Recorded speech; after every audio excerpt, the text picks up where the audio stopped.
Bon, eh bien, écoutez, bonjour à toutes et à tous. Je vous propose de commencer ce troisième cours qui va s'intéresser toujours à la progression de cellules en milieu solide, sur des substrats, sauf que nous allons passer de la deuxième à la troisième dimension aujourd'hui. Et donc, c'est toujours le thème du comment des cellules avancent ou rampe sur un substrat. Vous en voyez ici un exemple, j'y reviendrai bien sûr tout à l'heure. Alors, je commence par rappeler les éléments essentiels du cours précédent qui permettra, dans une approche comparative, de voir ce qui distingue la progression de cellules en trois dimensions. Donc ici, nous avons un kératocyte, une cellule qui se développe sur un substrat en deux dimensions. Et nous avons vu donc les éléments essentiels pour expliquer la motilité. Tout d'abord, le mécanisme de production de force qui dépend de la polymérisation d'actine, le modèle de référence pour penser comment la nucléation d'actine est associée en fait à l'avancée du lamellipode, donc ce front de membrane que l'on voit ici dans cette microscopie en contraste de phase.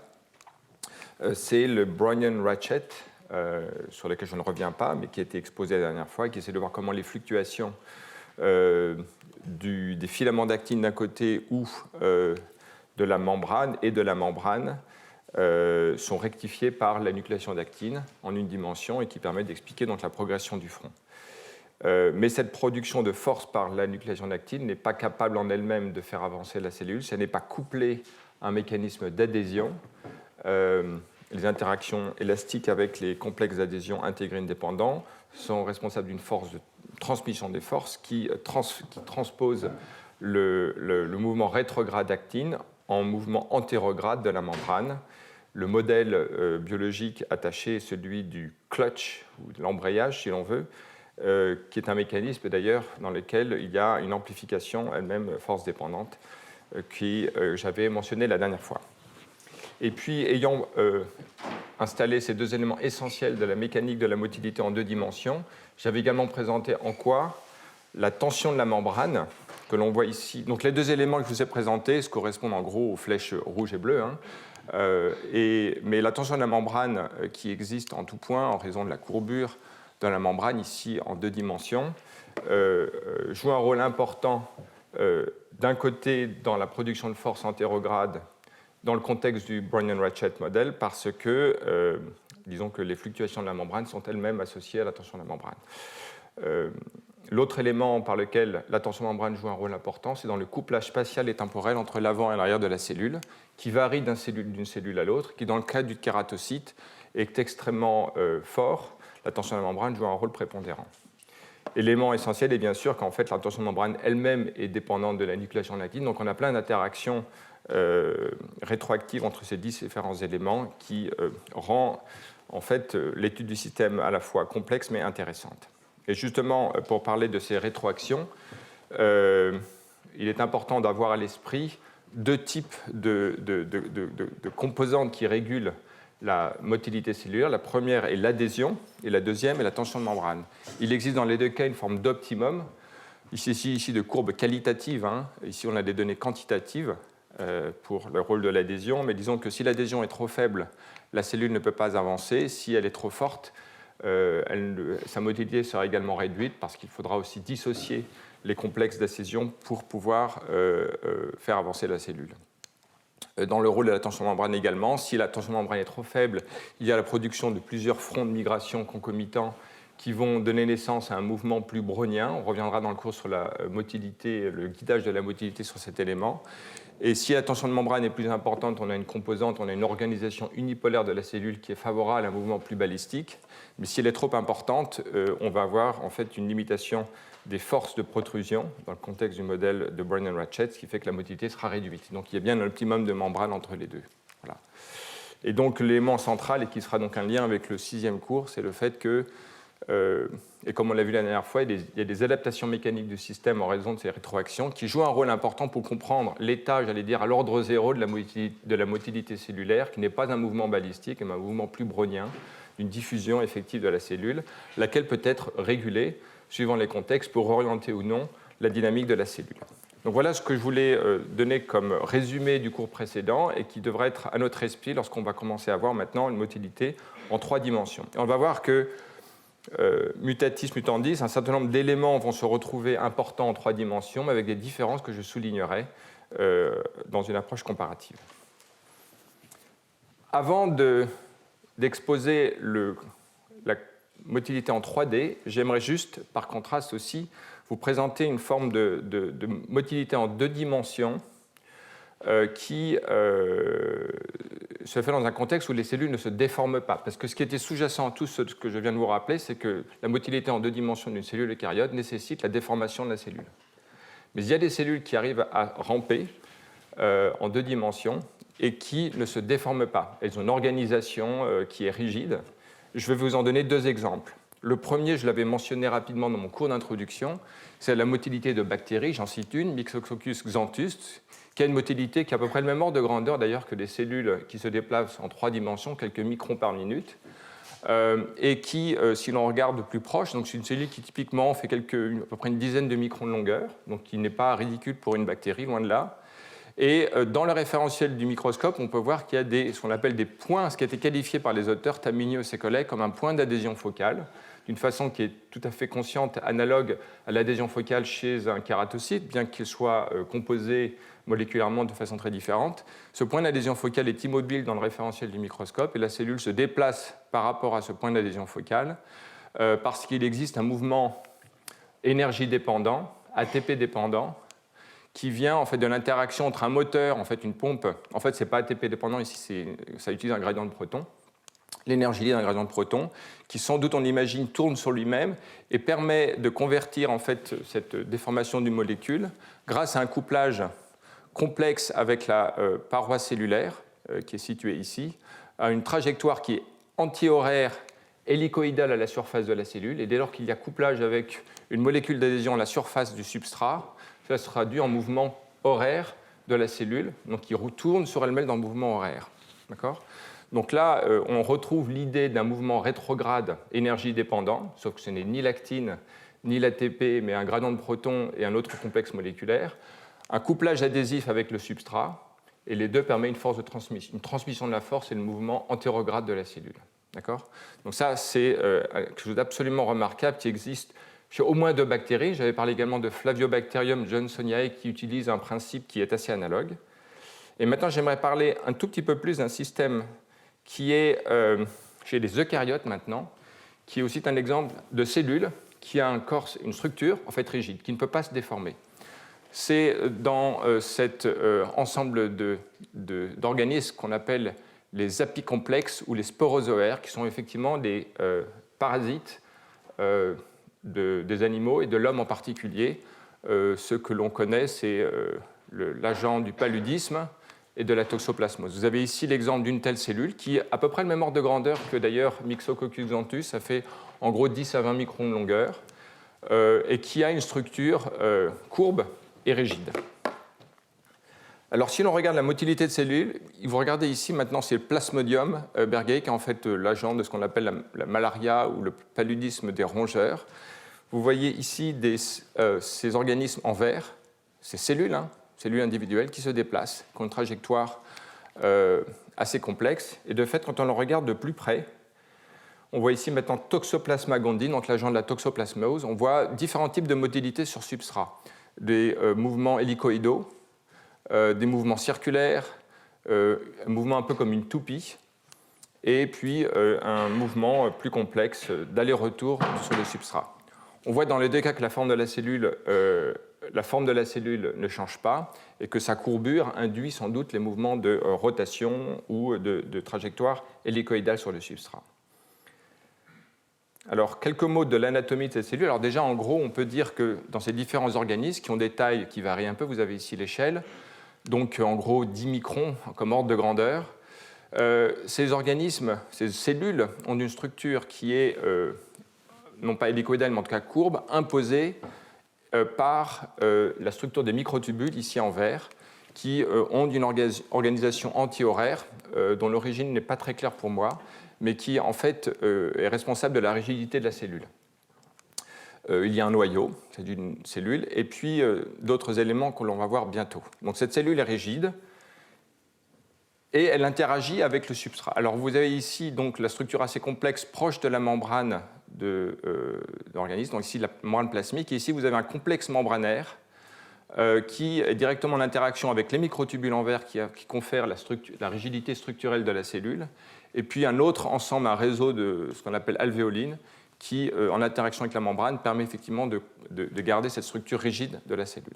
Mais le point qui est vraiment important pour nous, c'est de voir ce qui se passe à l'interface entre la membrane plasmique de cet agent, comme la toxoplasmose, comme le toxoplasme, et puis la membrane parasite de l'hôte avec lequel elle interagit. Il y a des organelles qui sécrètent en orange, qui sécrètent une molécule d'adhésion, une molécule d'adhésion en orange, qui se retrouve donc à la surface de la membrane du toxoplasme, par exemple, située ici. Et cette molécule d'adhésion est en interaction avec des filaments d'actine. Et les filaments d'actine eux-mêmes sont en interaction avec des moteurs de myosine, qui, en utilisant l'hydrolyse d'ATP, vont générer un écoulement de l'actine dans une certaine direction. Et puisqu'on a un couplage entre les molécules d'adhésion et des cellules à la surface de l'hôte, le mouvement des filaments d'actine, comme on va le voir, va générer en fait un mouvement dans l'autre direction de la cellule par rapport au parasite, par rapport à l'hôte. Donc effectivement, l'idée, c'est qu'il y a un mouvement, le mouvement des filaments d'actine induit un mouvement vers la partie postérieure des molécules d'adhésine, et si elles sont couplées aux molécules de l'autre, situées ici en noir, cela générera donc un mouvement dans l'autre direction. Alors l'idée qu'un écoulement d'actine puisse être induit par des moteurs moléculaires, qui est une notion tout à fait différente de ce qu'on a vu lorsqu'on voyait le mouvement rétrograde d'actine dans le kératocyte ou les cellules qui avancent sur un substrat, est bien illustrée dans ces expériences in vitro que l'on peut voir ici, où en fait on met à la surface d'un substrat de verre des moteurs moléculaires de myosine, et l'on dépose dessus des filaments d'actine. Alors à l'instant T, on peut voir ces petits filaments d'actine qui sont d'une fraction de micron.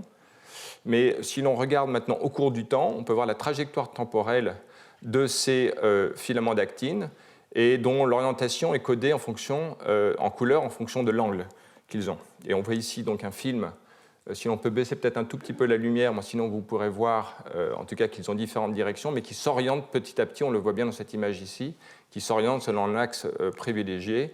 Et donc il y a une espèce d'organisation collective de ces filaments d'actine qui est polarisée et qui est elle-même mue par les moteurs moléculaires. Alors comment ce réseau d'actine adopte un écoulement unidirectionnel? C'est quelque chose que vous pourrez demander à Jean-François Joigny, il pourra vous expliquer beaucoup mieux que moi. Mais c'est quelque chose d'assez remarquable parce qu'il n'y a pas d'orientation spontanée des moteurs sur le substrat. Donc c'est un phénomène émergent des filaments d'actine en interaction avec le substrat.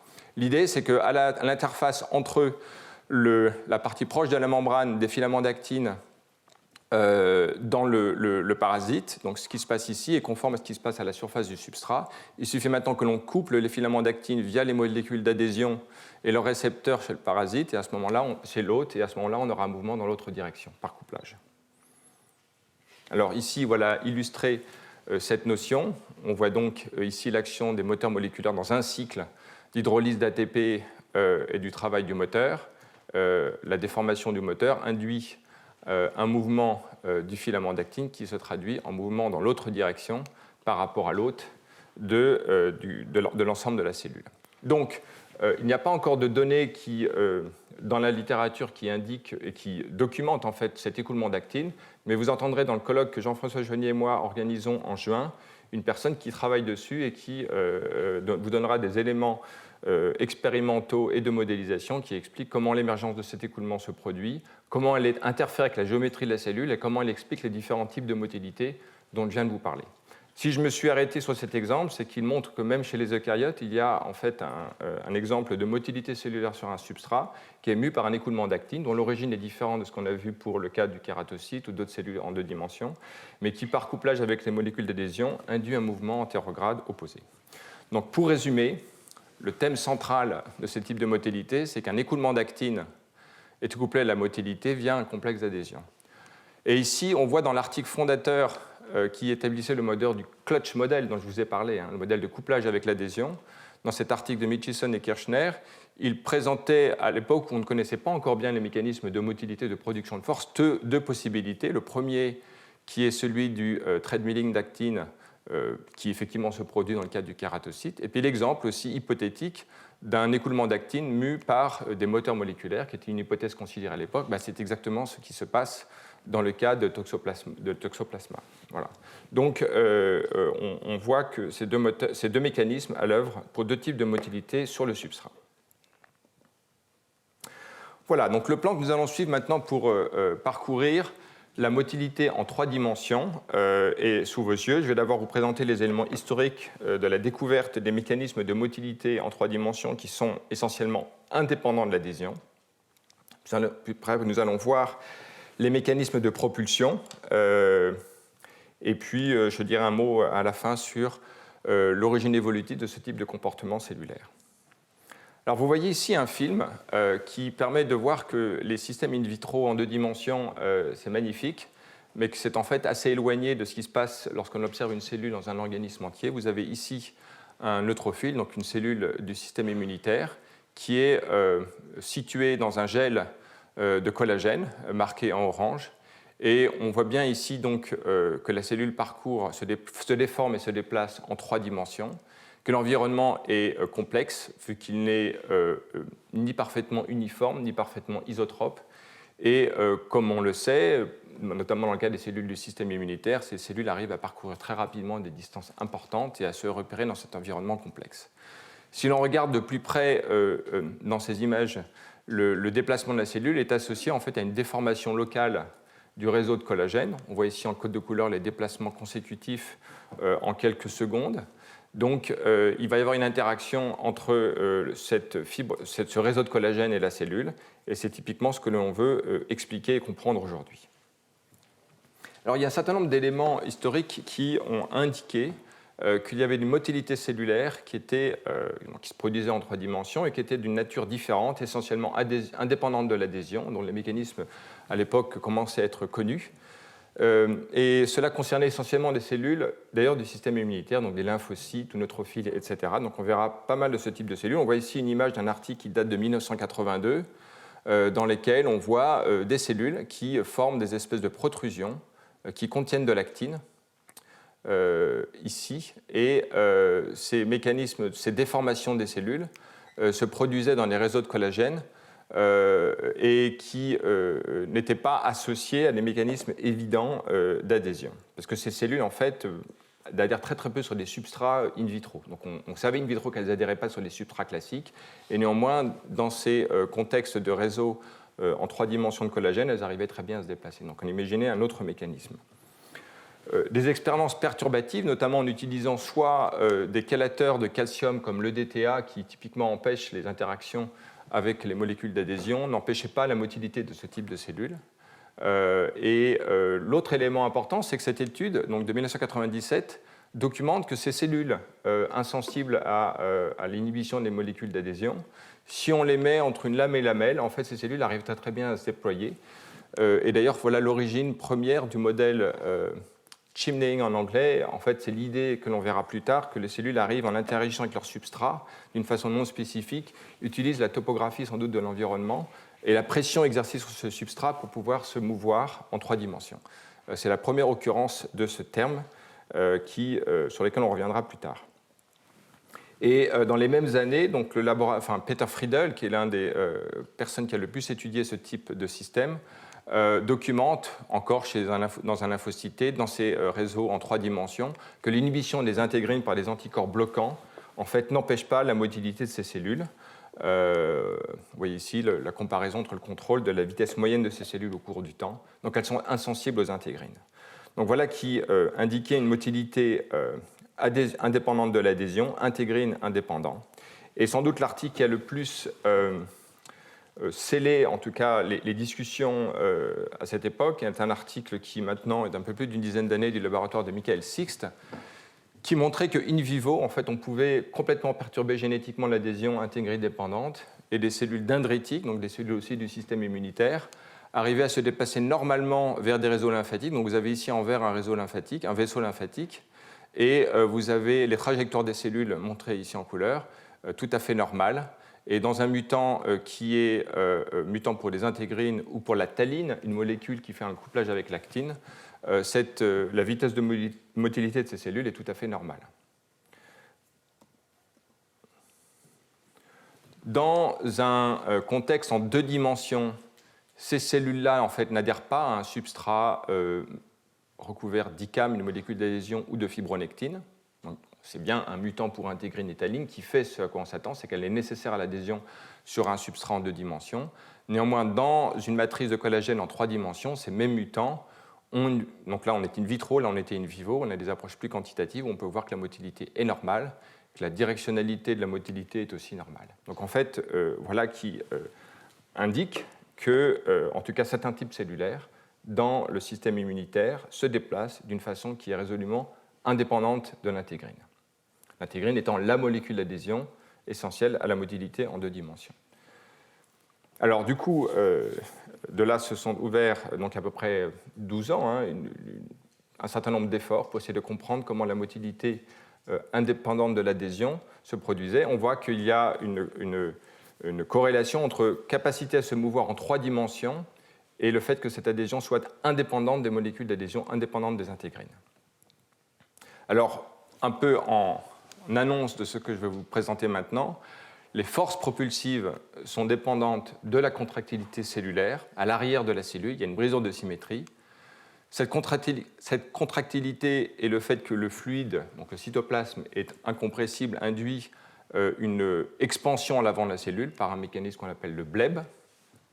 Et le mouvement rétrograde de l'actine, que l'on va voir dans un instant, permet de coupler un mouvement d'actine, un mouvement antérograde de la cellule, non pas par les mécanismes qui dépendent de l'adhésion, mais de friction avec l'environnement, maintenant en 3 dimensions. Donc vous allez voir dans ce film le mouvement rétrograde d'actine, j'y reviendrai tout à l'heure, qui est assez important, et ce mouvement rétrograde d'actine qui est encore nécessaire à la propulsion de la cellule. Alors commençons donc par ce mouvement rétrograde d'actine et le rôle des frictions dans ce contexte. Alors, je vais parler un peu de cet article il y a beaucoup d'articles qui sont sortis dans les années 2015 sur cette question-là. L'article qui m'a le plus enthousiasmé, mais je ne veux pas faire silence sur les autres, est celui de cet article de Eva Palour et Guillaume Salbreux. Sur le plan expérimental, il y a différentes façons de visualiser l'adhésion indépendante la motilité indépendante de l'adhésion.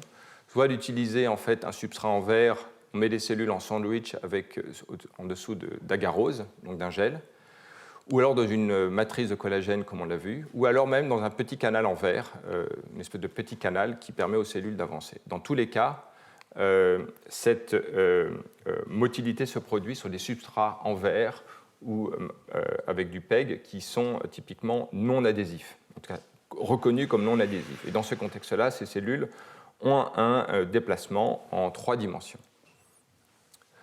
Ce sont des systèmes in vitro. D'autres études montrent qu'in vivo, on peut prendre des cellules, notamment du poisson zèbre, associées aux événements précoces de la gastrulation, donc de déformation du tissu embryonnaire, donc ici du laboratoire je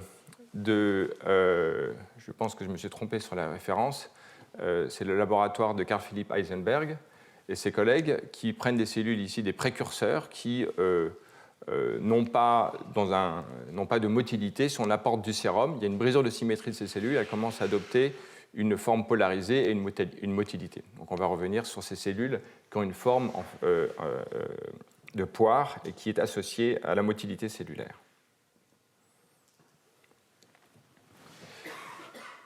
Le laboratoire de Mathieu Piel et ses collègues ont pu étudier de façon plus précise maintenant l'impact du confinement et des molécules d'adhérence dans la motilité de ces cellules. Donc en fait, ils utilisent un substrat sur lequel ils peuvent faire varier la proportion de peptides RGD qui permet une adhésion intégrine dépendante avec les cellules.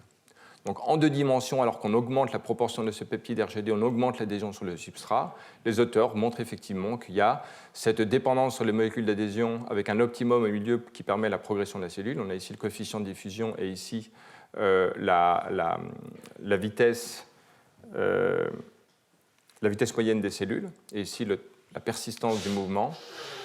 Donc cette motilité est adhésion dépendante. Maintenant, en 3 dimensions, les cellules déjà adoptent des morphologies très variées.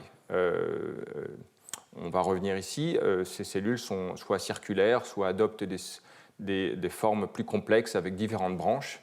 Et on va voir dans un instant qu'indépendamment de ces différents types de morphologie, la motilité des cellules dépend effectivement maintenant d'une façon tout à fait contre-intuitive des mécanismes d'adhésion. Alors, si vous suivez par le haut ce graphe, vous voyez ici un graphe qui, de façon qualitative, représente l'importance du confinement, qui est nul en haut et fort en bas, en ordonnée, et en abscisse, l'adhésion qui est nulle ici et qui est forte à droite. Donc en haut, c'est en gros ce que je vous ai raconté la dernière fois, des cellules qui, à faible adhésion sans le confinement, sont immobiles. Vous augmentez l'adhésion, elles augmentent leur motilité cellulaire. Et c'est ce que vous voyez ici à différentes échelles de temps. Vous avez ici en quelques minutes comment ces cellules-là, en E, a changé de position. Les différentes couleurs représentent la position de la cellule à différents moments. Si par contre maintenant vous confinez ces cellules, alors d'une façon qui varie, si vous les confinez un peu, elles vont toujours continuer à être un peu mobiles. C'est la cellule C ici qui change de position. Sa forme est plus complexe avec des protrusions dans différents endroits. Mais maintenant, si vous augmentez fortement le confinement, et que vous avez de l'adhésion, un peu d'adhésion sur le substrat, ces cellules en B deviennent totalement immobiles. Vous voyez ici que les différentes positions sont superposées les unes aux autres. La cellule est immobile. Donc une cellule sur un substrat adhérent que vous confinez ne va plus se déplacer. En revanche, si vous faites disparaître complètement l'adhésion, cette même cellule va commencer à être motile. Et elle va être mobile même encore plus que les cellules dans un contexte d'adhésion sur substrat. Vous voyez ici en A les différentes positions aux mêmes échelles de temps de la cellule sans adhésion avec un fort confinement. Donc il y a ici donc, cette espèce de comportement tout à fait surprenant et que vous pouvez voir ici de façon quantitative. Les cellules de la catégorie A, c'est-à-dire qui n'ont plus d'adhésion, pas de peptides RGD, ont une mobilité qui est la plus importante. Donc en fait, ce qui permet de faire avancer une cellule la plus rapidement, c'est d'enlever toute adhésion et de remplacer cela par un confinement important. Voilà le type de phénomène dont il va falloir rendre compte. Et vous allez voir dans ce film maintenant en bas à gauche, cette cellule, voilà, très mobile, qui se déplace alors qu'elle est très fortement confinée. Quand je dis très fortement confinée, on va voir que la valeur du confinement dépend un peu de la taille de la cellule. Ici, c'est un confinement de l'ordre de 3 microns. Si l'on met un peu d'adhésion à cette cellule, elle ne bouge plus. C'est ce que vous venez de voir un instant dans ce film. Et maintenant, si vous commencez à réduire le confinement, la cellule commence à être plus mobile. Et enfin, si jamais vous faites disparaître le confinement, vous avez le phénotype E d'une cellule sur un substrat qui avance normalement. Donc il y a tout un espace de configuration que la cellule peut explorer et qui, in vitro, peut être reconstitué. Alors si l'on regarde de façon plus précise ce comportement cellulaire, déjà il est intéressant de voir qu'il y a un composant, le LPA ou l'isophosphatidique acide, qui en fait brise la symétrie des cellules. Et on peut l'appliquer à une partie de la cellule avec une pipette. La cellule adopte une forme en poire avec la myosine 2 qui se concentre dans la partie postérieure et la cellule qui globalement brise sa symétrie. Et vous voyez ici, dans un film, et quelques images ici à droite, qui montrent le réseau de myosine au cortex de la cellule. Vous commencez d'ailleurs à voir qu'il y a effectivement une concentration dans la partie postérieure et comme un écoulement de la droite vers la gauche, c'est-à-dire vers la partie haute du gradient de contractilité. Maintenant, cette myosine 2 est essentielle au mouvement. Vous voyez ici un film dans lequel ces cellules brisent leur symétrie en présence des LPA. Si maintenant on utilise un inhibiteur de myosine 2, la blébistatine, il n'y a plus de motilité. Si on en rajoute le LPA, les cellules redeviennent mobiles. Et si on rajoute encore la blébistatine, les cellules redeviennent immobiles. Donc on a un système réversible, totalement dépendant de l'activité contractile de la myosine 2, qui est nécessaire à la motilité de ces cellules confinées qui n'ont plus de substrat adhésif. Alors, dans une étude conjointe, dans la même étude, les auteurs étudient maintenant le contexte en fait, de la motilité de ces cellules fortement confinées, en reparant qu'il y a en fait 2 catégories de cellules, et dans les conditions de confinement importantes, les cellules peuvent tout d'un coup adopter une formation extrêmement dont la brisure de symétrie est importante. Vous voyez ici au tout début de ce film qui va revenir. Donc là, vous avez les cellules motiles, comme on vient de le voir. Mais dans un certain cas, la cellule donc on va voir, le film va arriver bientôt. On va avoir parmi les cellules qui sont immobiles parce que fortement confinées et sans adhésion, voilà, ces cellules qui ne font pas grand-chose, tout d'un coup, celle-ci va briser sa symétrie et se mettre à être mobile. Donc il y a aussi un phénomène d'émergence spontanée de ce type de motilité cellulaire et qui est lié à la contractilité cellulaire. Effectivement, on peut augmenter cette fois-ci maintenant la contractilité cellulaire et la proportion de cellules qui adoptent ce comportement polarisé, fortement motile, augmente. Et si on n'a plus du tout de contractilité cellulaire, avec le traitement par la blébistatine ou ici un autre inhibiteur de la contractilité, la motilité est réduite, la proportion de cellules comme ça est réduite. Les auteurs montrent qu'il y a une corrélation entre la contractilité cellulaire mesurée par la tension corticale, mesurée par ce dispositif où la cellule est prise en sandwich dans un gel exerçant une pression et qui donc déforme la cellule. Et la cellule elle-même déforme le gel, et donc on peut remonter à la tension corticale de la cellule en mesurant la géométrie de la déformation du gel autour de la cellule, et donc il y a une corrélation entre les deux. Voilà donc qui corrèle mouvement fortement motile en confinement sans adhésion et tension corticale, activité de myosine 2 au cortex de la cellule. Alors il va falloir expliquer ce phénomène. Voilà ici donc la synthèse.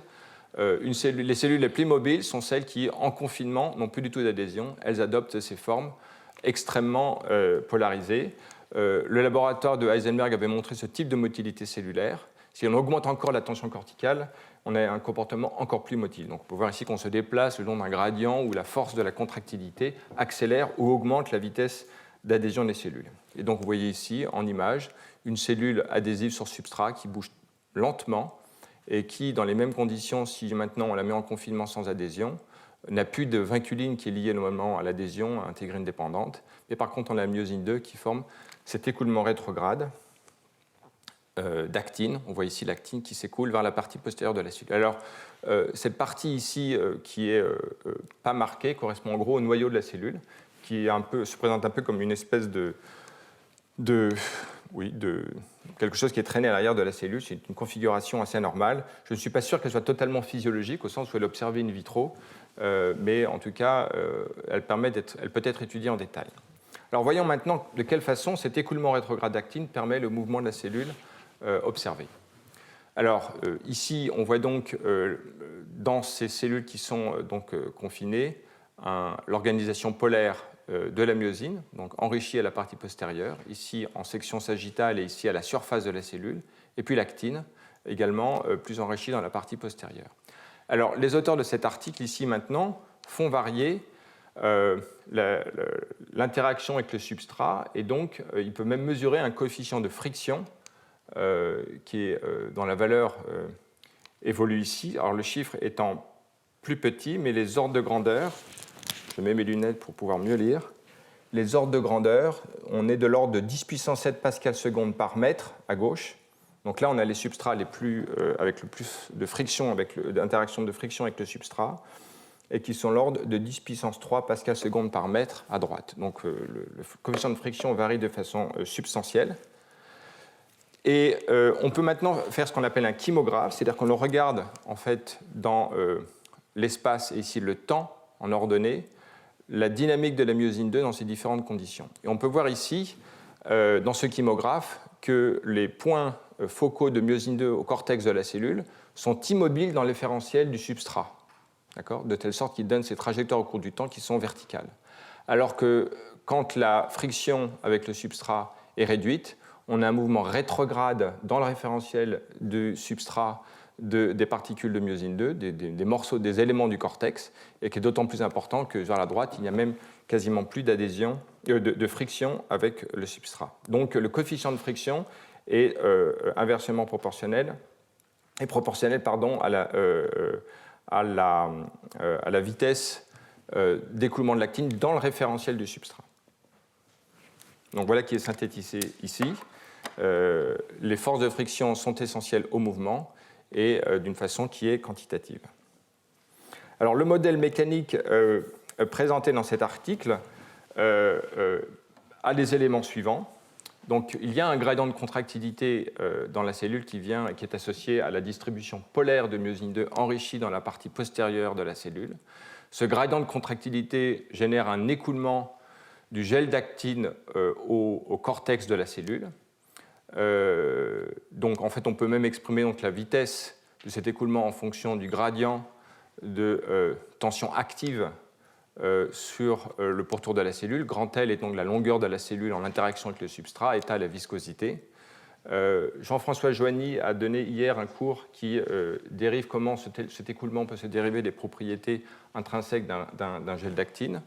J'avais fait une présentation différente il y a quelques années, plus adaptée au biologisme, mais qui intègre plus en détail les éléments de la mécanique qui permet d'expliquer ce type d'écoulement dépendant d'un gradient de tension corticale. Donc en gros, l'écoulement se fait vers la partie haute du gradient, donc effectivement il est situé vers la gauche quand myosine 2 est enrichi dans la partie postérieure. L'autre élément, donc ça c'est un écoulement qui se produit de toute façon, et si jamais maintenant on associe maintenant une friction avec le substrat, il y a donc cette force de friction propulsive qui va jouer un rôle important, et on considère une autre force, interaction avec l'environnement, qui est en fait ici on a du liquide avec une pression, et il y a une force de résistance visqueuse du fluide quand la cellule veut se déplacer vers la droite, avec un coefficient alpha D qui est important. Donc les deux coefficients qui vont nous intéresser, c'est le coefficient de friction avec le substrat, alpha, dont on a vu dans la diapositive précédente comment expérimentalement il joue un rôle important, et alpha D qui est donc la résistance visqueuse du fluide en interaction avec la cellule lorsqu'elle se déplace. Et donc on voit...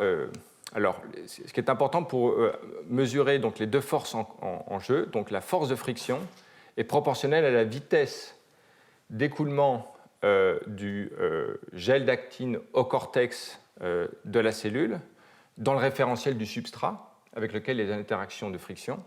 Et donc, on doit considérer la vitesse de mouvement rétrograde du gel d'actine dans le référentiel de la cellule, Vs, plus la motilité de la cellule, U, dont la valeur varie en fonction, effectivement, du mouvement cellulaire. Et donc, on voit ici comment, en fonction, en ordonnée, dans une échelle logarithmique, quand ce coefficient de friction alpha augmente, on voit d'abord que le mouvement rétrograde du gel d'actine dans le référentiel du substrat décroît, comme on peut le voir ici, et conjointement, le mouvement de la cellule, dont la vitesse est mesurée par grand U, augmente, comme on peut le voir ici.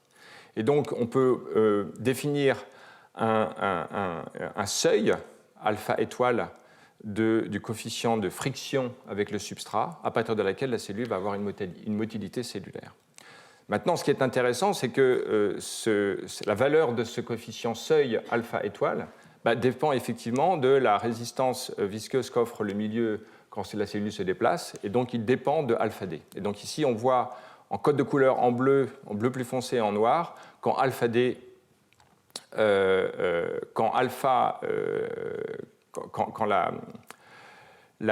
coefficient de friction, quand alpha D augmente, l'évolution de cette courbe de motilité cellulaire, c'est-à-dire qu'il faut une friction plus importante pour que la cellule puisse faire face à une résistance visqueuse du fluide autour. Et donc, la forme que dérivent les auteurs de relation entre alpha étoile, cette valeur seuil du coefficient de friction, et le coefficient de résistance visqueuse du milieu, et de cette forme-là où on a des paramètres géométriques comme la courbure de la membrane, son rayon R et la longueur de la cellule.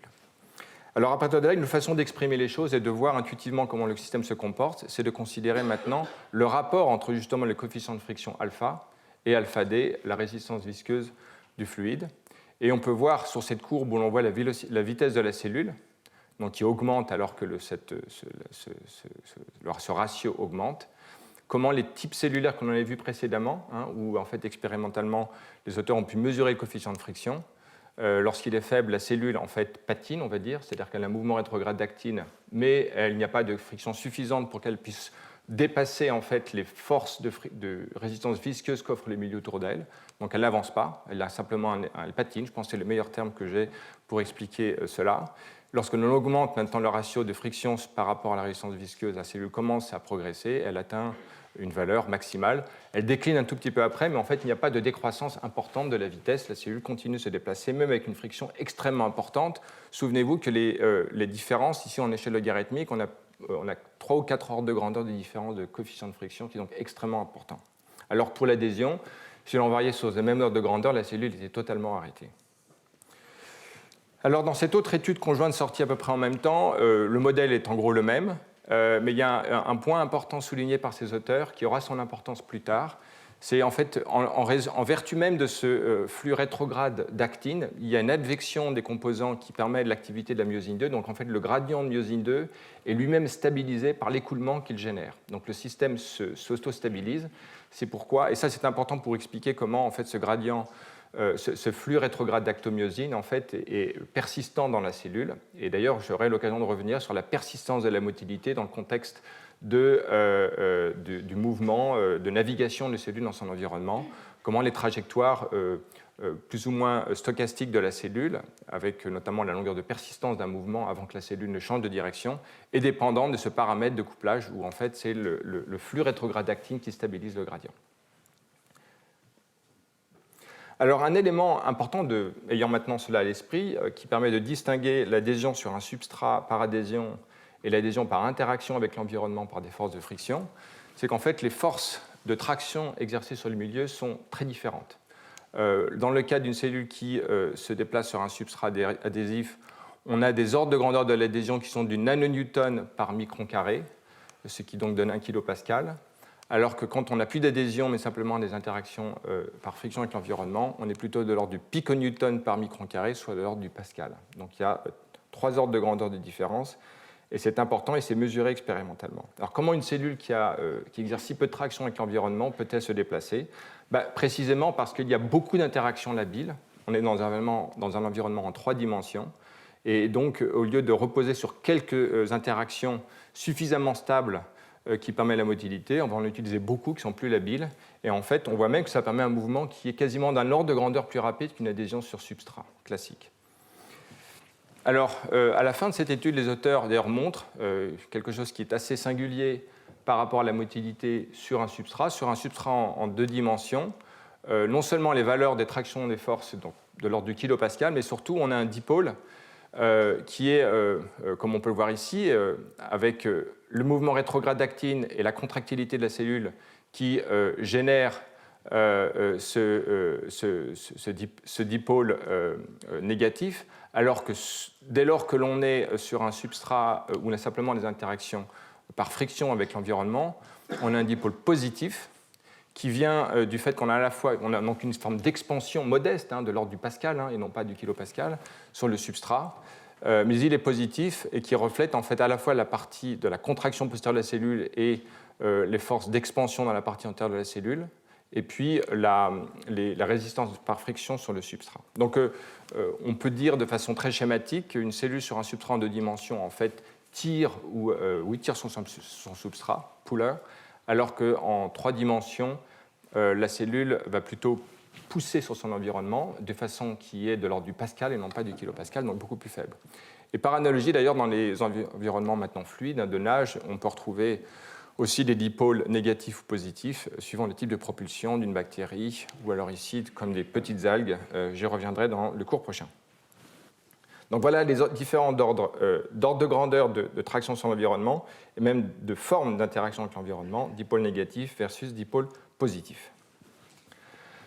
Alors justement, pour résumer et comparer l'adhésion en 2 dimensions sur un substrat adhésif ou sans adhésion, donc on voit en fait que la différence, dans les 2 cas, en fait, on a un mouvement rétrograde d'actine. Dans un cas, il est généré par une nucléation à une partie antérieure très précise et des mécanismes de dépolymérisation qui peuvent être dans certains cas d'ailleurs dépendants de la myosine 2. Mais ici, l'écoulement d'actine est dépendant d'un gradient de contractilité dans la cellule, donc d'une brisure de symétrie de la cellule. Dans un cas, interaction avec des points d'adhésion focale, dans le cas, des interactions par friction. Et donc le point important, c'est qu'en 3 dimensions, alors qu'en 2 dimensions, si vous voulez, la stabilité des contacts médiée par les intégrines était suffisamment fort et renforcée par les forces exercées sur eux, par traction sur les complexes d'adhésion, qu'ils compensaient en fait les mouvements browniens associés aux interactions dynamiques de toutes les molécules entre le cortex d'actine et les molécules d'adhésion. Dans le cas de la motilité en 3 dimensions, ces interactions sont intrinsèquement labiles, mais elles sont en très très grand nombre, tout à la surface de la cellule, et c'est pour ça que la cellule a besoin d'être confinée. Elle a besoin d'être enveloppée par un nombre extrêmement important d'interactions extrêmement transitoires avec l'environnement pour pouvoir générer donc cette friction qui permet sa motilité. L'élément aussi important, c'est que vous voyez, dans le cas de l'adhésion, si l'adhésion est trop importante, la cellule devient immobile parce qu'il lui faut détacher, dissocier ces complexes d'adhésion, ce qui nécessite donc une contractilité cellulaire importante. Donc il y a une valeur limite d'adhésion qui permet à la cellule de se déplacer. Mais ici, finalement, comme les interactions sont extrêmement labiles, on peut avoir une friction plus importante. En fait, la cellule va toujours être une situation où elle peut dissocier en fait, ces interactions très labiles. Et donc même une très très forte friction permet à la cellule d'avancer tout à fait normalement. Et c'est pour ça donc qu'il n'y a pas de valeur plateau véritable dans la migration cellulaire alors que la migration augmente. Alors voilà qui concerne le rôle de la friction.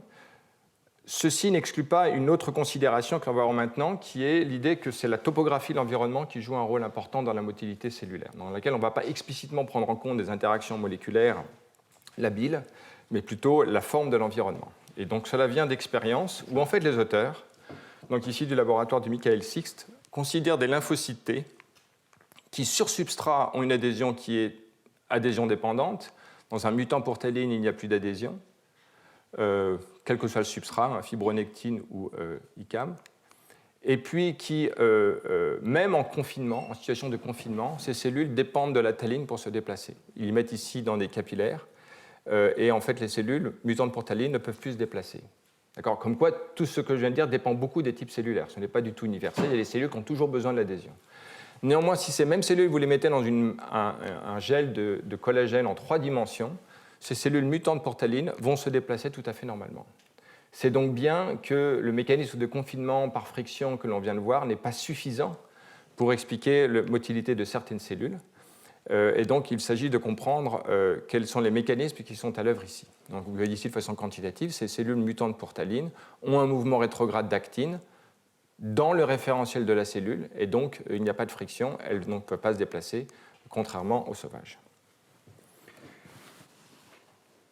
Donc voilà, la question, c'est quelles sont les propriétés d'une matrice d'un gel en 3 dimensions qui permet un déplacement d'une cellule qui n'a pas d'adhésion. Et donc l'idée, ça sera que ce soit la géométrie ou la topographie de l'environnement qui joue un rôle important. Alors les auteurs utilisent des expériences assez ingénieuses et bien qu'artificielles montrent en fait la potentialité du rôle de la géométrie dans la motilité cellulaire. Donc vous allez voir un film bientôt, mais je vous présente ici le contexte expérimental. Vous avez un tube en verre avec lequel les cellules peuvent interagir. Donc c'est une cellule sauvage et en bas une cellule mutante pour taline. Donc ces cellules ne peuvent plus avoir d'adhésion avec le substrat. Et vous allez voir que cette cellule sauvage va se déplacer, alors que cette cellule mutante pour taline ne peut plus se déplacer. Vous voyez ici la quantification. Par contre, si vous mettez ces cellules maintenant, si vous les faites entrer dans un environnement qui a ces espèces de rugosités, en fait par des espèces d'indentation du canal, du tube, des espèces de stries, à ce moment-là, les cellules vont pouvoir se déplacer dans cet environnement alors qu'elles ne le pouvaient pas dans un environnement lisse. Et donc vous allez voir ici la cellule contrôle qui se déplace, les mutantes pour taline ne se déplacent pas. Si maintenant vous les mettez dans un environnement avec des stries, ces cellules mutantes pour taline se sont déplacées normalement ici, donc le film va revenir. Cellule immobile parce que mutante pour taline, elle n'a pas d'adhésion avec le substrat. Là, elle se déplace normalement, et quand elle arrive dans le capillaire, dans la partie du capillaire qui est lisse, la cellule est bloquée. Donc la cellule utilise une propriété dans l'environnement strié du capillaire pour se déplacer. Donc un modèle physique est présenté par les auteurs qui qualitativement se présente de la façon suivante. Donc si on considère, donc on a une cellule qui est en interaction avec cet environnement strié, donc ici sinusoïdal, on a un gel d'actine avec un gradient de contractilité de la cellule qui permet l'écoulement rétrograde de l'actine comme on l'a vu précédemment. Si jamais on était dans un contexte, comme on l'a vu d'ailleurs précédemment, où en fait il n'y a pas de stries dans l'environnement, et si jamais d'ailleurs il n'y avait même pas d'écoulement d'actine, en fait les forces normales s'annulent, il n'y a donc évidemment pas de mouvement. Lorsque l'on a un mouvement rétrograde d'actine et ses striations, à ce moment-là, le cisaillement, les contraintes de cisaillement qui sont imposées au gel d'actine en rouge en raison de la courbure de l'environnement, par équilibre des forces, en fait, voit s'opposer en fait, un gradient de pression qui génère une force normale, de telle sorte qu'elle soit située, si l'écoulement est vers la gauche, située comme ça dans cette partie de la déformation et plus faible ici. Et donc si on intègre sur l'ensemble de la surface, on a une force de propulsion qui vient de cet environnement strié, qui permet de faire avancer la cellule et dont les auteurs expriment la forme, qui a un certain nombre de paramètres géométriques, la vitesse d'écoulement du réseau, du gel d'actine, V0, la longueur d'interaction avec le substrat, la viscosité du gel. Et ici, donc, le ratio entre l'épaisseur du gel et puis la longueur caractéristique de la striation. Jean-François Jeunier reviendra en détail sur cet article dans un de ses cours plus tard et corrigera d'ailleurs, si j'ai bien compris, la valeur de l'exposant 6 ici. Mais ce n'est pas quelque chose sur lequel je voudrais m'arrêter. Vraiment, le point important, c'est ici, on voit, d'après cette expression de la force de propulsion, deux dépendances. La première, la dépendance de la vitesse d'écoulement du réseau. Plus il est important, plus la motilité est importante, ce qui est assez intuitif. Et l'autre, c'est qu'il est inversement proportionnel à la longueur de la striation, paramètre qui peut être modifié expérimentalement, comme on va le voir. Alors déjà, pour raisonner un peu en ordre de grandeur, les auteurs font ce petit calcul dans leurs données supplémentaires. Donc avec une viscosité de l'ordre de 10 puissance 5 pascal seconde, une vitesse de l'ordre de 1 à 10 microns par minute qui est observée pour ces gels d'actine, et des longueurs donc de striation qui varient entre 5 et 25 microns, des paramètres en fait, de la largeur du capillaire de 10 microns et des cellules qui en gros font 20 microns de longueur. Les auteurs en fait, estiment que les forces prédites par ce modèle seraient de l'ordre de 0,1 à 100 nanonewtons, ce qui est à peu près dans l'ordre de grandeur attendu pour permettre la propulsion de ces cellules. Voilà. Donc le modèle, en tout cas quantitativement, est dans le borne ordre de grandeur en termes de prédiction des forces de motilité de ces cellules. Ce n'est pas une preuve, mais un argument de validité potentielle du modèle. Alors le plus important, c'est effectivement de tester l'une des prédictions de ce modèle, notamment de varier le paramètre lambda dans le dénominateur de cette force et qui, surtout par rapport à l'épaisseur du gel qui est constante, et donc qui variait ici entre 6, 12 et 24 microns. Donc quand on est à 24 microns, on est en gros dans l'ordre de grandeur de la longueur de la cellule, qui est de l'ordre de 20 microns. Et ce que vous allez voir dans le film tout à l'heure, c'est que les cellules avancent très bien sur les petites stries, et dès lors qu'elles commencent à entrer dans des stries qui sont dans l'ordre de grandeur de la longueur de la cellule, à ce moment-là, les cellules n'avancent plus. La force de propulsion n'est plus suffisante, voilà, qui est quantifiée sur la droite ici, et que vous allez voir dans ce film. Donc vous allez voir ici, donc d'abord, quand il y a de l'adhésion, les cellules avancent quelle que soit la forme de la strie, mais maintenant quand on met le DTA qui bloque l'adhésion, la petite cellule avance très bien, et dès lors qu'elle commence à entrer dans les stries plus grandes, elle patine, elle n'arrive plus à avancer. Donc en fait, donc le film retourne, là on a de l'adhésion, les cellules se déplacent tout à fait normalement, quelle que soit la longueur des stries, mais dès lors que l'on commence à ne plus avoir d'adhésion, motilité normale qui ralentit et finalement qui s'écroule dès lors que la cellule a des stries trop importantes, et de longueur plus importante. Et donc ici, on peut regarder plus en détail l'écoulement rétrograde dans le référentiel du substrat de l'actine au cortex, et d'observer qu'alors que l'on augmente la vitesse, la longueur de lambda des striations de l'environnement. Ici, on ne voit pas très bien parce que c'est assez petit, mais vous le verrez mieux sur le PDF du fichier. Dans le référentiel du substrat, l'actine n'a plus de mouvement, alors qu'ici, elle a un mouvement rétrograde très important parce qu'entre guillemets, la cellule patine, la vitesse se réduit alors qu'il y a une augmentation de l'écoulement d'actine dans le référentiel du substrat. Ces cellules sont mutantes pour taline, elles ne peuvent plus adhérer via l'intégrine, donc c'est uniquement dépendant des interactions soit par friction, soit topographiques avec l'environnement. Voilà, donc considérons que les cellules ont au moins deux mécanismes à leur disposition pour se déplacer dans un réseau de collagène, donc in vivo, en ayant en référence le film que je vous avais montré au tout début, d'une cellule qui se déplace dans une matrice. Elle peut utiliser soit les résistances que lui offre la friction avec l'environnement, qui ont ceci d'important que ce sont des interactions labiles en très grand nombre sur tout l'ensemble de la cellule. Et deuxièmement, le fait qu'elle peut utiliser la topographie de l'environnement pour se déplacer, l'un n'excluant pas l'autre, mais œuvrant ensemble pour permettre le déplacement de la cellule.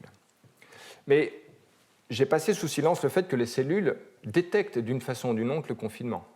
Comment une cellule, et le moteur de ce déplacement étant un gradient rétrograde de myosine, la question qui se pose, c'est comment la cellule détecte qu'elle est confinée, comment à partir de là va-t-elle activer myosine 2 et à partir de là générer l'écoulement rétrograde d'actomyosine, lequel est absolument essentiel pour tout mouvement, qu'on ait de la friction ou pas.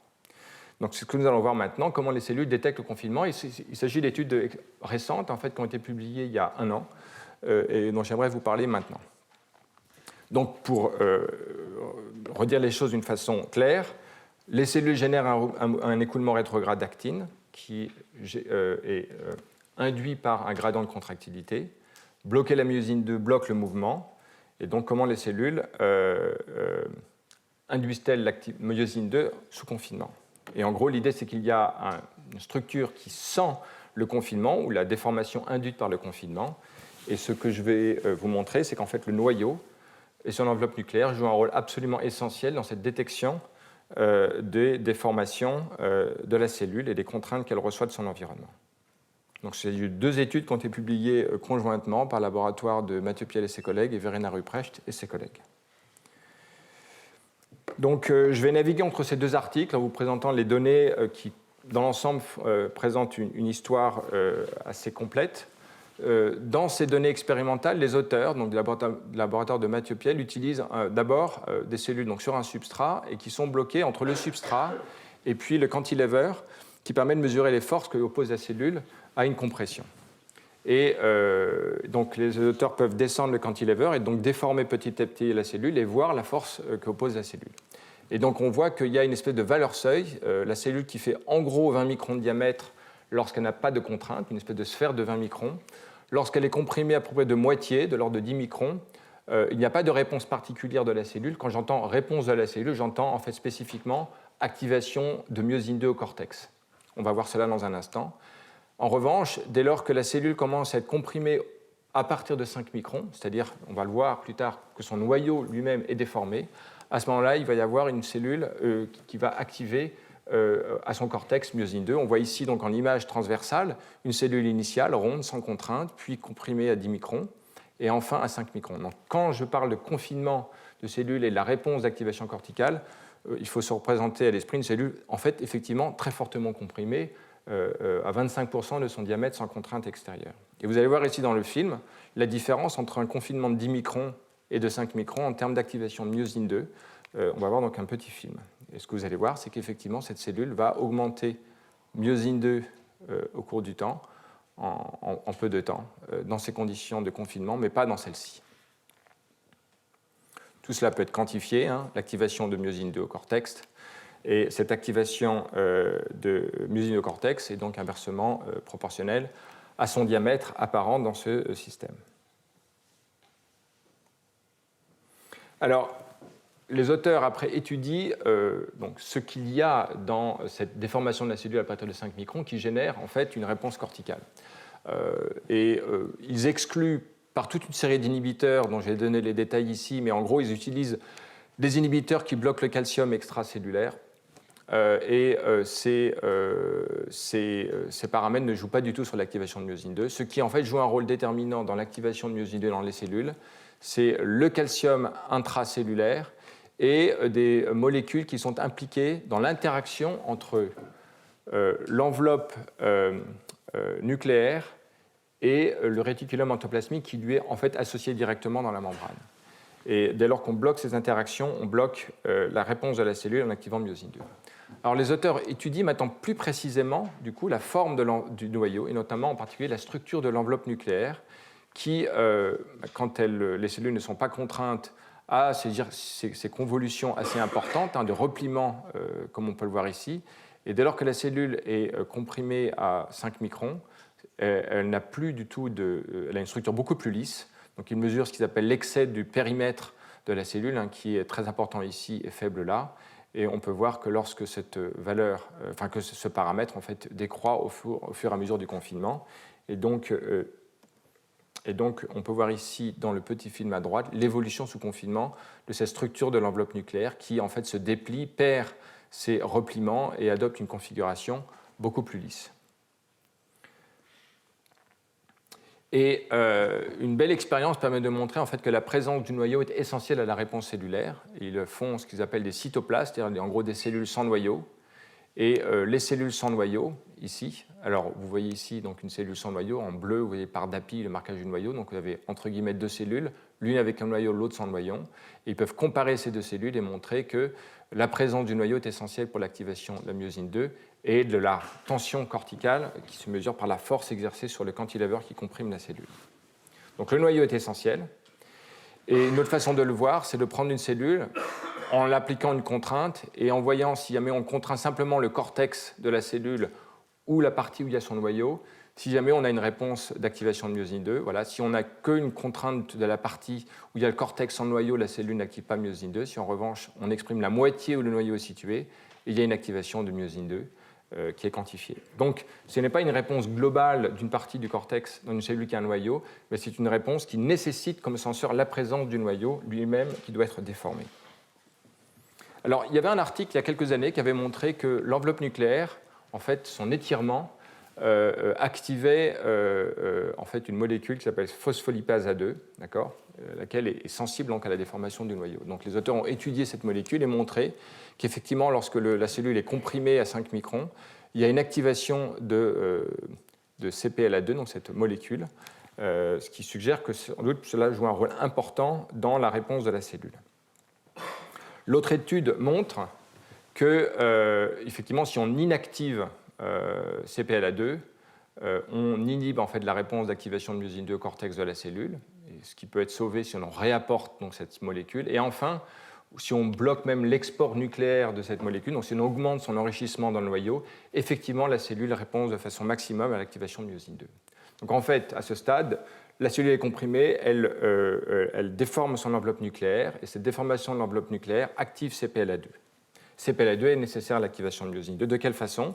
Eh bien, CPLA2 va induire la synthèse de ces molécules éicosanoïdes, dont l'acide arachidonique est un petit médiateur chimique, dont la concentration effectivement est élevée lorsque les cellules sont confinées, et qui est abaissée lorsque l'on mute CPLA2. D'accord ?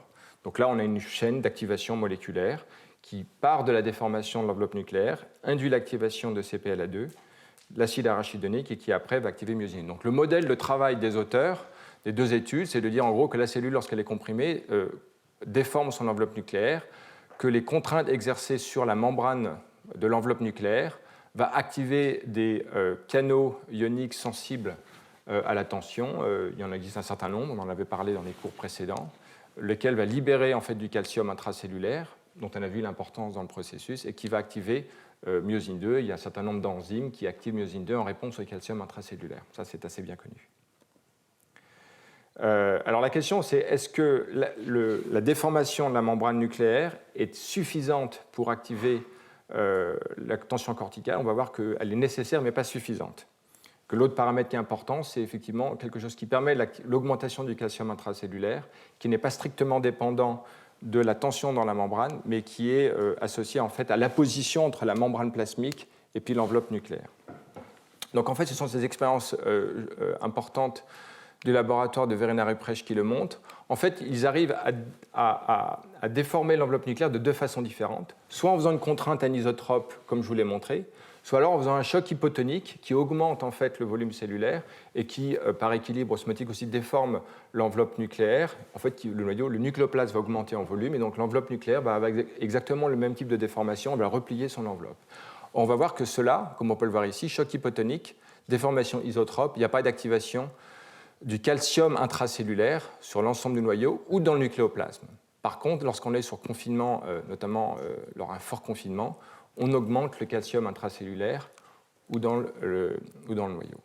Donc, clairement, les cellules peuvent distinguer une déformation de son enveloppe selon une déformation isotrope ou anisotrope. Par contre, dans ce contexte-là, excusez-moi, j'ai quelque chose qui s'était mis.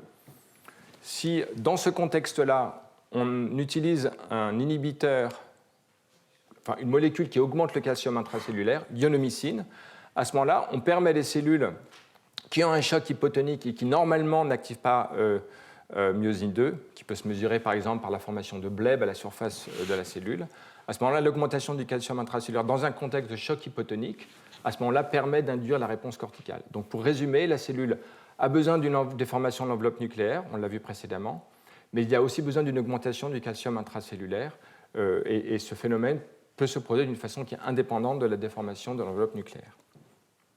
Donc, c'est d'ailleurs important, la cellule peut, donc, par ces mécanismes, distinguer différents types de déformations, une déformation isotrope et une déformation anisotrope. Dans un environnement confiné, la cellule subit, comme on l'a vu précédemment, des déformations anisotropes. Ce sont ces déformations anisotropes que la cellule détecte pour induire une réponse corticale qui permet sa motilité.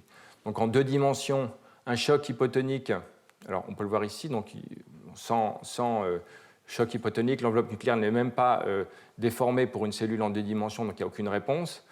Par contre, un choc hypotonique, il y a une augmentation, il y a une déformation de l'enveloppe nucléaire, mais cela n'induit pas de mouvement cellulaire. Même si on augmente le calcium, d'ailleurs, dans ces cellules-là, il y a besoin d'un confinement de la cellule pour que l'augmentation de la tension corticale permette par friction le déplacement de la cellule. Donc, de toute façon, il y a besoin du confinement, mais dans les conditions normales, c'est la déformation anisotrope qui augmente le calcium intracellulaire et active l'acide arachidonique CPLA2 à l'enveloppe nucléaire. Et lorsque ces deux sont perturbés d'une façon ou d'une autre, soit par un mutant CPLA2, bien que l'enveloppe nucléaire soit déformée, ou alors qu'il y a un choc hypotonique, donc une déformation isotrope, la cellule n'a pas assez de calcium intracellulaire pour avoir sa réponse maximale. Voilà. Donc il y a besoin de ces 2 processus, une déformation isotrope, pour que la cellule adopte cette configuration extrêmement mobile, comme on l'a vu. Alors ça, ce sont des systèmes in vitro où on ne regarde même pas la motilité cellulaire, on voit la réponse corticale de la cellule au confinement. Donc, est-ce important in vivo? En gros, oui. Il y a ce premier type d'étude expérimentale qui montre que ce paramètre est directement corrélé à la motilité cellulaire. En gros, dans les petits canaux de fluidique, les cellules sont injectées et donc leurs noyaux connaissent une déformation, laquelle est corrélée directement à l'activation de la myosine 2 dans les cellules. Et on peut voir ici donc, la mesure de l'excès de périmètre qui, lorsque le périmètre est plus important, les cellules sont l'enveloppe nucléaire est moins déformée, et donc myosine 2 est plus activée dès lors que cette valeur est faible, comme on peut le voir ici. Donc on a ici l'activation de myosine 2 qui corrèle avec une faible valeur de ce paramètre d'enveloppe nucléaire qui est plus dépliée. Et maintenant, dans un contexte encore plus in vivo, les auteurs étudient ici donc, des cellules dendritiques qui adoptent une motilité adhésion indépendante et qui se développent très bien dans un environnement confiné. Donc on peut le voir ici, hein, la vitesse augmente alors que la déformation des cellules sous confinement est importante. Alors la valeur nominale n'est pas les mêmes qu'avant parce que ce sont des cellules plus petites et qui donc doivent être plus comprimées encore, 3 microns pour que leur noyau s'est déformé. Et on a ici les projections temporelles de déplacement de cellules qui sont dans une souris sauvage ou une série dans laquelle il y a une mutation pour CPLA2, donc cette enzyme qui est située à l'enveloppe nucléaire, qui est activée par les déformations d'enveloppe nucléaire. On voyait ici que les cellules, donc on a une projection temporelle dont le temps est présenté sous forme d'une évolution selon un code de couleur. Vous avez ici un film qui va vous montrer la dynamique réelle. Donc ici, une cellule sauvage avec des mouvements dans une souris sauvage. Et dès lors que maintenant on est mutant pour CPLA2, vous voyez que les cellules sont beaucoup plus immobiles. Quelques-unes sont sans doute visiblement mobiles, mais les autres ne le sont pas. Donc en fait, il y a une réduction importante de la motilité cellulaire dans les cellules dendritiques mutantes pour CPLA2. Donc ce processus étudié in vitro a visiblement un rôle important pour expliquer la motilité de cellules du système immunitaire in vivo. Voilà, donc pour continuer et assez rapidement, on a vu donc l'élément central, écoulement rétrograde d'actine mu par un gradient de myosine 2, que les cellules mettent en place dès lors qu'elles activent leur cortex en réponse au confinement. Cette tension corticale à la partie postérieure de la cellule est importante donc, pour maintenir l'écoulement rétrograde, lequel est le moteur du déplacement. Mais il y a une autre chose absolument essentielle, c'est effectivement que la tension corticale à la partie postérieure permet en fait, au pôle opposé de la cellule une déformation qui permet en fait, l'expansion de la cellule vers l'avant et qui se fait par le mécanisme de Bleb. On peut voir ici donc, au moins 2 mécanismes qui ont été proposés pour le blebbing des cellules. Le premier, c'est un décollement entre la membrane plasmique en bleu et le cortex d'actine représenté ici. Donc, ce décollement en fait, permet à travers le filament d'actine au cortex un écoulement du fluide du cytoplasme, lequel est à une certaine pression, et qui permettent en fait la croissance de ce bleb, qui nécessite d'ailleurs une interaction entre la membrane plasmique et le réseau d'actine. La force de ces interactions en fait, visqueuses entre ces deux systèmes en fait, dicte en fait, la vitesse de croissance aussi du bleb. L'autre élément possible, c'est une rupture même du cortex d'actine, hein, qui est une structure dynamique avec un maillage qui peut varier dans des contextes cellulaires et qui va donner le même type de résultat. Donc il va y avoir une phase de croissance du bleb dans une zone qui est totalement dépourvue d'actine. On peut le voir d'ailleurs ici. On a une cellule dans laquelle en fait, il y a un bleb qui est ici, et vous voyez qu'il n'y a quasiment pas d'actine. Mais après cette phase d'expansion du bleb, la cellule réactive la polymérisation d'actine et myosine 2 à ce cortex, et la tension corticale qui, à ce moment-là, est plus importante, va permettre la rétraction de ce bleb, comme on peut le voir ici. Donc la cellule c'est une structure transitoire qui va se former, puis se rétracter sous l'action de la tension corticale, une fois l'actine nucléée et la myosine 2 recrutée au cortex. Et on peut voir ici donc, une cellule qui se déplace vers en bas et à droite, la nucléation en fait, des blebs successives qui sont associés au mouvement de la cellule. Donc ici, on imaginerait, même si ce n'est pas montré, myosine 2 activée aux parties postérieures, un écoulement rétrograde en haut à gauche, et en fait l'expansion par bleb dans la partie en droite en bas. Typiquement une cellule dans laquelle on augmente la tension corticale, par exemple en activant myosine 2 de façon plus importante, va former des blebs plus importants. Donc le bleb à l'avant de la cellule est induit par une augmentation importante de la tension corticale dans la cellule. Donc voilà ce qui peut se voir en termes de déformation de la cellule induite par la tension corticale et la rupture du contact entre membrane plasmique et cortex. Dans le contexte de la motilité cellulaire, en fait, en confinement entre du verre et un autre élément au-dessus, ou alors dans une matrice en 3 dimensions de collagène, plusieurs auteurs ont observé effectivement la formation de ce bleb. C'est observé notamment dans des cellules qui sont du système immunitaire ou dans les cellules dans l'embryon précoce du poisson zèbre. On voit ces blebs qui se forment et qui traduisent en fait un mouvement de cellules dépendant donc de la contractilité postérieure des cellules. Voilà, et pour finir, j'aimerais maintenant vous dire quelques mots sur l'origine évolutive de ce mécanisme. Donc, il a été très bien documenté, comme vous l'avez vu, dans un certain nombre de types cellulaires au cours du développement. J'en ai dit quelques mots chez le poisson zèbre, mais de façon encore plus prépondérante dans les cellules du système immunitaire, cellules dendritiques, lymphocytes, etc. En fait, il ne s'agit pas d'un mécanisme qui est apparu, comme on va le voir chez les organismes, chez l'homme ou d'autres mammifères, mais qui est présent, qui est en fait extrêmement ancien, qui se présente chez beaucoup de cellules. D'ailleurs, dans mon cours d'introduction, je vous avais montré l'exemple de l'amibe, en fait, ces immenses cellules qui font 200 microns de longueur et dans lesquelles on voit en fait un mouvement qui est un élément plus complexe parce que les cellules sont beaucoup plus grosses, mais la formation de bleb vers l'avant et d'écoulement se retrouve de la même façon.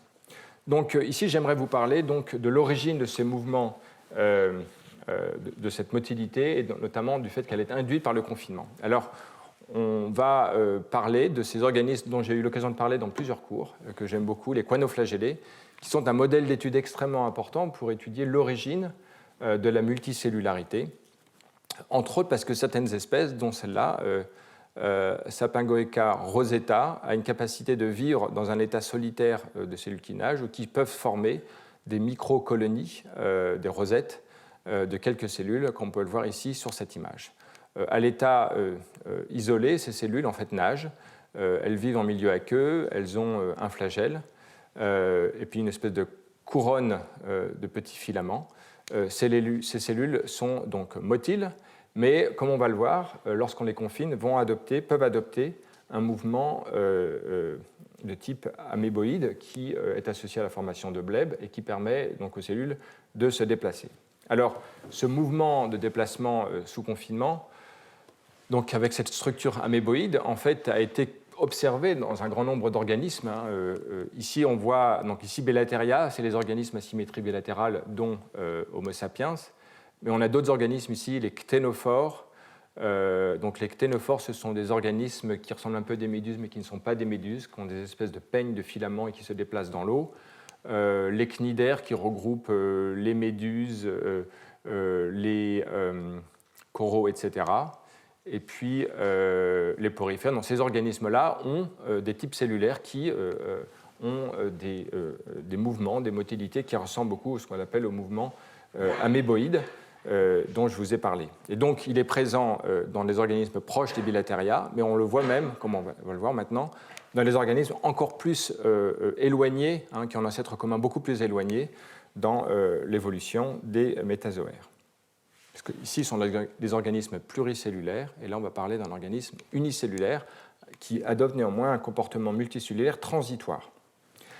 Alors ici, vous voyez donc cette espèce qui donc peut nager. Vous voyez ici un film qui montre une cellule. Alors voilà un peu le contexte. On a une lamelle. Les cellules peuvent nager. En fait, certaines sont attachées au substrat, donc elles sont immobiles.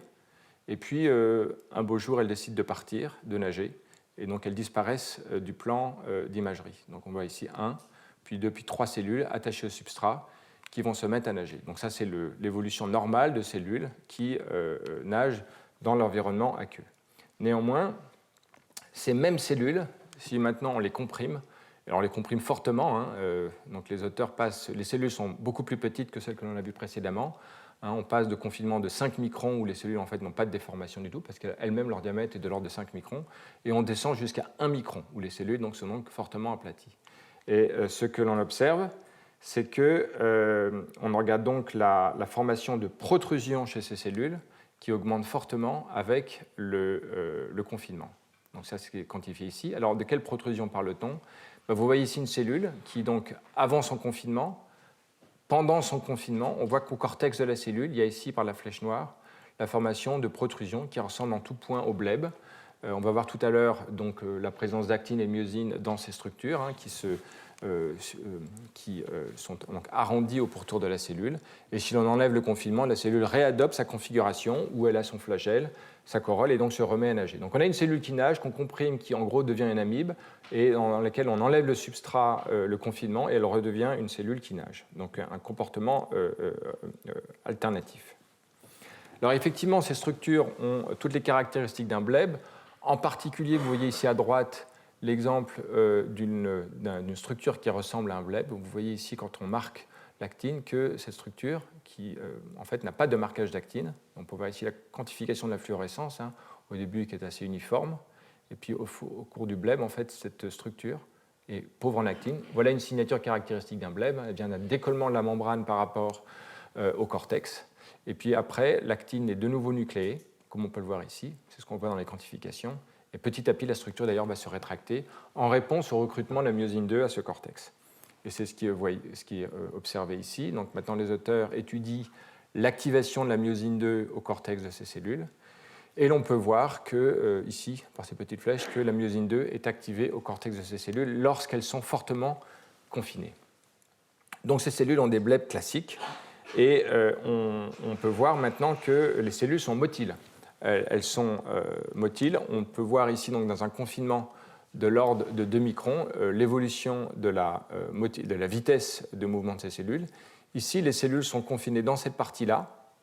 Et donc, les cellules vont quitter la zone de confinement, se déplacer dans la partie non confinée. Donc, ce déplacement typique, on voit ici un zoom, une cellule qui est confinée, qui va former un bleb, qui va se déplacer, puis qui va sortir de la zone de confinement. Donc les auteurs spéculent sur l'idée que cette capacité qu'ont les cellules choanoflagellées qui nagent de répondre, de sentir un confinement et de se déplacer par un mouvement tout à fait conforme, même si là n'a pas été allusé dans autant de détails à ce qu'on a vu précédemment, serait une stratégie pour échapper à des prédateurs. Et donc l'origine possible de la motilité en sous-confinement serait en fait la dérivée en fait, d'une fonction très ancestrale d'échappement en fait, à une contrainte dans un environnement divers ou varié. Alors, il y a ici une différence dans cet article. Je crois qu'il montre que, en fait, je crois me rappeler que dans cette étude, il montre en fait, que la compression du noyau n'est pas nécessaire à l'activation de la myosine 2.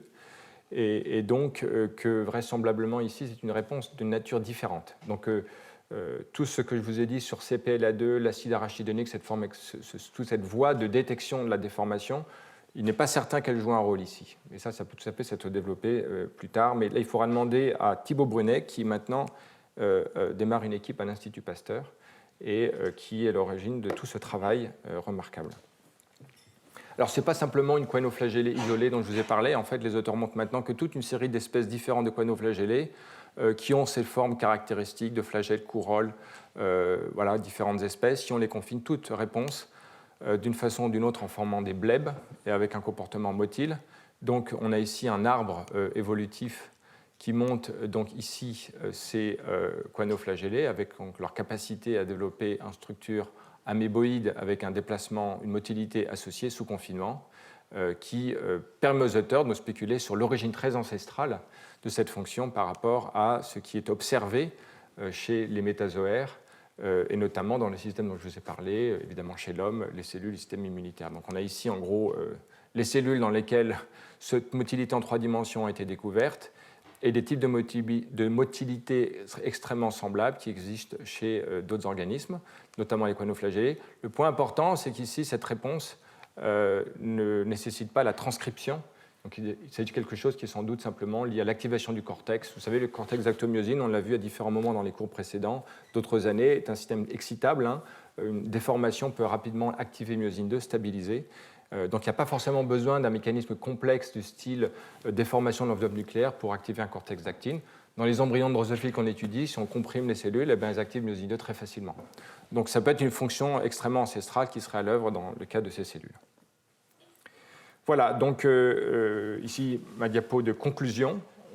J'aimerais souligner finalement dans cette forme un peu de dessin, vous voyez qu'on retrouve des éléments communs entre l'adhésion, entre la motilité en 2 dimensions qui nécessite un couplage fort par des interactions moléculaires, je ne dirais pas stables, mais en tout cas suffisamment stables pour permettre la transmission des forces qui couplent donc le mouvement rétrograde d'actine en mouvement de propulsion antérieure. Dans le cadre d'une motilité en 3 dimensions, on va s'affranchir de ces interactions élastiques fortes, elles-mêmes force dépendantes en 2D, et on va utiliser beaucoup plus d'interactions labiles, et des interactions de type friction avec l'environnement ou la topographie de l'environnement, les deux étant conjoints pour permettre le mouvement d'une cellule. Alors ce qui est important, puisque je vous ai parlé de cellules du système immunitaire, ces cellules, à vrai dire, naviguent dans un environnement qui contient des molécules d'adhésion par endroits, de différentes natures, qui présentent une topographie complexe, avec laquelle des frictions sont à l'œuvre. Donc en fait, une cellule sauvage normale dans un organisme entier va utiliser très vraisemblablement au même moment ou alternativement différents types de mécanismes de motilité qui sont, dans certains cas, de façon prépondérante, adhésion dépendante, dans d'autres cas, plutôt friction dépendante, et dans les troisièmes, pourront utiliser la topographie. Donc ne voyez pas ça comme des mécanismes d'exclusion, mais plutôt des mécanismes superposés potentiellement, ou en tout cas dont la part respective peut évoluer en fonction du temps, et qui permet en fait véritablement à la cellule d'exploiter la complexité de l'environnement pour avancer, se repérer, et on verra plus précisément cela dans les 2 cours qui concluront cette année sur le guidage de la cellule dans son environnement complexe qui a ses signaux mécaniques et chimiques. Voilà, donc c'était donc le 2e cours sur la mécanique du mouvement cellulaire. Le 3e cours sur la mécanique du mouvement, en fait, parlera de 2 choses. De façon prépondérante de nage, mais je parlerai avant de la marche de cellules. C'est un type de motilité qui se présente chez plein d'organismes, qui n'est ni une cellule qui rampe, ni une cellule qui nage, une cellule qui a interagi avec son substrat par la marche. C'est assez surprenant et qui montre en fait la diversité des modalités mises à disposition des cellules pour interagir avec l'environnement et se déplacer. Voilà, je vous remercie.